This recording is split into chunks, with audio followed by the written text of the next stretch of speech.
Welcome to the JDRC Politics podcast with your hosts Ryan Clark and Jay Doherty. Hello everyone and welcome to the JDRC podcast. My name is Jay Doherty and of course I'm joined by my co-host Ryan Clark. Ryan, how are you doing today? I'm doing fantastic. So happy to be here. We're just going to begin by talking about Donald Trump's latest tweets. He says, military solutions are now fully in place, locked and loaded should North Korea act unwisely. Hopefully Kim Jong-un will find another path. Right, that's kind of what CNN and MSNBC, all the main networks were reporting on today. It's kind of one of the big pieces of breaking news. It was a big story today. Yes, and I think this is showing, especially with, some of the tweets from a few days ago about how North Korea has been threatening Guam. It is becoming more of a military bent, a little bit more specific, in contrast to, just kind of the vague, we're better than you. North Korea says, we're going to attack Guam. Trump says, well, we already found a solution for that. And, the tensions are just rising day by day. Right. And I think that I want to have your opinion too, but I just want to throw something out there. A lot of what I'm taking in from Donald Trump saying all of this is that he's kind of messaging, all these messages, although they are directed towards North Korea, they're kind of, giving the American people something to think about as well. I think it's almost more directed towards the American people. What do you think about that, Ryan? Oh, absolutely. I think, people in Guam, I don't think are too worried right now. But I do think that the White House, if they do want to be more reassuring to the American people, they need to get a cohesive message because Secretary of State Rex Tillerson, right, he's had some very different ideas about how the White House should proceed in handling North Korea. He's more similar to some of the past presidents in their handling of the regime, and that he says he advocates for forcing North Korea into disarmament talks with the United States. Yeah, kind of more taking that peaceful route and negotiating through words, keep on negotiating through words, which could even cause some controversy, between the two, the Secretary of State, who's an extremely important cabinet member, and Donald Trump. But some of the supporters of Trump, and I know, Ryan, you were talking about this earlier before we started the podcast, some Trump supporters viewed this decision of, that Rex Tillerson has of kind of doing this through words, they viewed it as too soft. I mean, and that's what Donald Trump, his own supporters, some of them view. Yeah, and I think Trump voters viewed his style, which is coming to be more and more similar to Kim Jong-un's style, as a boon to them, as something good for the American people. I think right now what we're seeing, especially with this rift within the White House, is we're at a moment in time where it's becoming more apparent that the U.S. is going to have to decide what path they're going to take, what route they're going to take. They have to be decisive or choose to be slow and strategic, but that is not what this administration has seemed to be doing. I think there are two main options. One of them would be that we might have an outbreak of war, which would be something very bad. One of the reasons that perhaps Trump voters said Obama was too soft, but they did kind of examine what the consequences of this would be.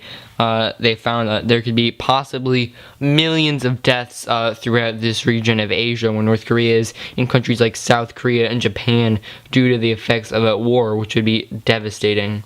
But I do think there are other options. Right, there are many other options. Kind of one of the bigger ones that I think the U.S. could potentially consider. I don't know if Donald Trump himself would consider this, but definitely some of the closest advisors might consider this, including the people on his cabinet.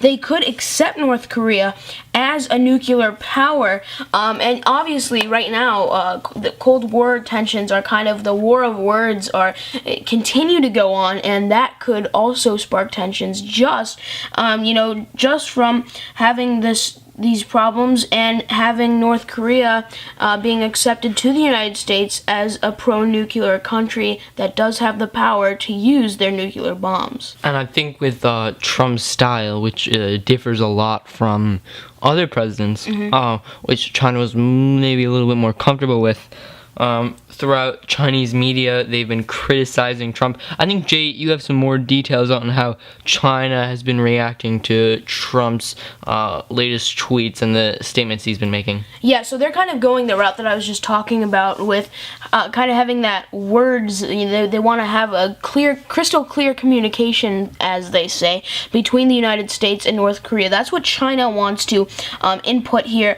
And, Trump's remarks are being extremely heavily criticized and kind of tweaked by the Chinese state media. They don't want these tensions, especially through these threats that are coming from the U.S. and North Korea. They don't want them to continue.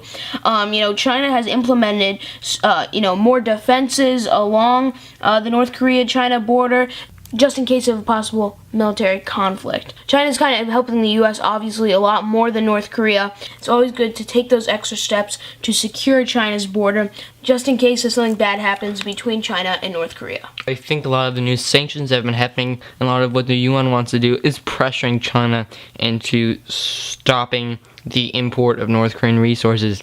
Over time, China has been accepting more and more resources from North Korea. They've been buying them, and this has been a big source of income for North Korea and their government. Exactly. And if they really want to get rid of this nuclear threat, China's going to have to stop with that. And it's not clear that they want to do that, but we're just going to have to look and see how that continues. Right. I want to talk about some other news, obviously, in politics. Donald Trump is criticizing Mitch McConnell on Twitter. He was criticizing him for failing to create progress on healthcare, which is obviously a big issue, not only in the White House, but also in the Capitol building. Congress been debating about this for a long time. Mitch McConnell is the Senate Majority Leader, so he obviously has a big role in this. But I want to have some opinion from both you and I, Ryan, about Mitch McConnell, and is this his fault? Do you think that it is his fault because he's the Senate Majority Leader? Do you think that this is strictly on Mitch McConnell's plate that he messed up? I wouldn't say so much as he messed up. It's more kind of what you want. He's viewed his role as more kind of pushing the broad Republican agenda. Trump has been really dissatisfied with Congress. He's actually he tweeted that he would take away all the health care from people on Congress. Yeah, so Donald Trump made that statement that he would take away health care from everyone on Congress. And remember, this isn't just senators. This is thousands of people who work on Capitol Hill, and he does have the ability to do this. I do not think he will, but this shows that he feels like he might be losing control, the authority that is so essential to his identity, right, and how the American people view him. But I think we've seen Mitch McConnell being a little more, his style is careful, reserved, except though, I think in Kentucky, I think there was an event recently. Yeah, that recent event that is in Kentucky where he was kind of firing back a little bit at Donald Trump. I know you have a lot of details on that. Well, I don't have a lot. I just have a little, but I do think, I think he said something about Trump has kind of been imposing these artificial deadlines on Mitch McConnell, and this is what McConnell's opinion was. So it will be interesting to see how that relationship develops. I think the relationship between Congress and Trump has definitely worsening, and this is something surprising, considering, for the past many months, the Republican Party has controlled Congress. So Mitch McConnell at an event in Kentucky that occurred recently, he criticized Trump by saying he's been opposing artificial deadlines on him. Right, yeah, the speech was kind of intense for Mitch McConnell. He was throwing some insults at Donald Trump. A little bit of opinion here. Donald Trump is kind of messing with the wrong person when it comes to this, especially in legislation in the future. If he sparks this bad relation right now, it's kind of giving a bad impression about what's going to happen in the future. So I think that having this problem and picking this fight with a person that's, so powerful in the Senate is kind of not a great idea on Trump's part. It's not a great idea on Mitch McConnell's part. I think that they should probably just sit down together and work out the problems. Yeah, I don't think Donald Trump can just bully Congress into just, being... bully anyone. Really, I mean, he does do a lot of that, but I don't think he can make Congress totally obedient to him with his Twitter feed. Yeah. I mean, Twitter is kind of the way that he communicates, as we see, but he also throws insults at people over Twitter, and the bad thing about that is they're not, right there. The last big insult that I could think of was not even when he was president, when he was still in the debates, he was insulting Rand Paul about his looks at the debate. That's like the only mouth-to-mouth insult that I can remember that Donald Trump has made that has not been on Twitter. That's kind of like a weird thought to have, but it is true in many cases. Fortunately, wraps up all we have to talk about for Trump today.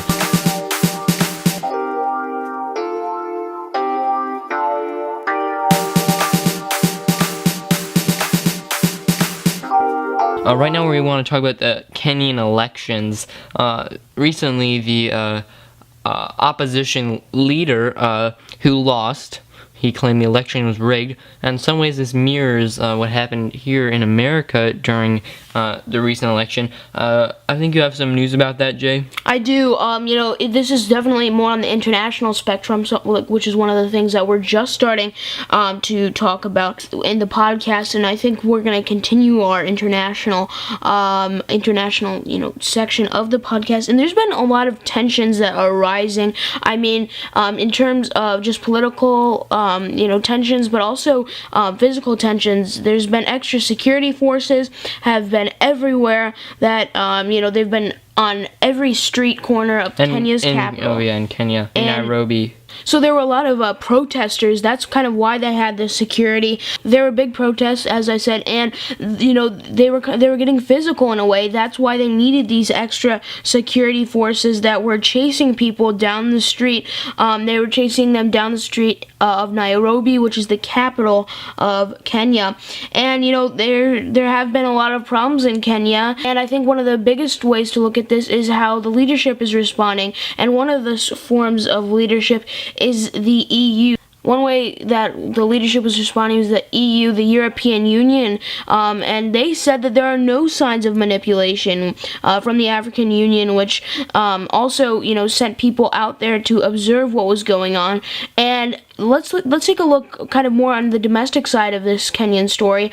How is the United States responding? John Kerry, the former Secretary of State, recently put out a video to many news networks about how this was going on and how he feels about the Kenyan controversy and the problems they're having. Ryan, I know you know something about this. So John Kerry was just mentioning some of the things you said, and he believes that it can be determined easily whether or not these Kenyan elections were rigged or manipulated in any way, and right now it's looking like no.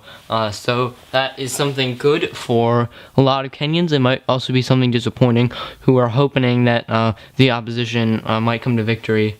And I think that concludes our news for today. Jay, any closing remarks? Well, I just want to say to anyone who listened to this all the way, if they made it through the second episode of the podcast, thank you so much for listening. I hope you like the podcast. Please give the video a like on YouTube or whatever media that you are listening to this podcast on right now.